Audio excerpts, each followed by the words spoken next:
জানো তো আমি না সাধারণভাবে বাঁচতেই ভালোবাসি। আমি শো অফ করতে পারি না। তো প্রত্যেক দিন আমি যে কাজকর্মগুলো যেভাবে করি আমি সেগুলো তোমাদের সাথে সেইভাবেই শেয়ার করি, কখনো কোনো কিছু এক্সট্রা অ্যাড করি না, কারণ আমার সেগুলো প্রয়োজন পড়ে না। তো যাই হোক, এই চালের কৌটোগুলো কার কার বাড়িতে আছে বলো তো? নারকেল তেলের কৌটো কেটে আমার মা এটা আমাকে বানিয়ে দিয়েছিল। তো সকালবেলা উঠে ভাত বসিয়েছি, ভাতটা একটু অল্প করেই বসিয়েছি কারণ কালকের ভাত ছিল। আর এইদিকে করেছি অনেক রকম সবজি দিয়ে পালং শাক, আর এই যে ব্রোকলিটা রান্না করেছি, এটা আমি খুব একটা ভালো খাই না।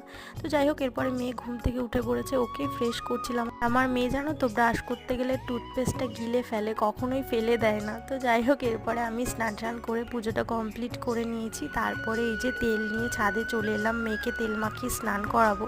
তো তারপরে মেয়েকে ঘুম পাড়িয়ে দিয়ে এই যে এখানে কিছু জামা কাপড় ছিল সেগুলোই ভাঁজ করছিলাম, আর পাশের বাড়ির কাকির সাথে কথা বলছিলাম আর হাসাহাসি করছিলাম। এরপরে মেয়ে ঘুম থেকে ওঠার পরে অভ্র, পিয়া, আমি আর মেয়ে মিলে আবার ছাদে চলে আসলাম।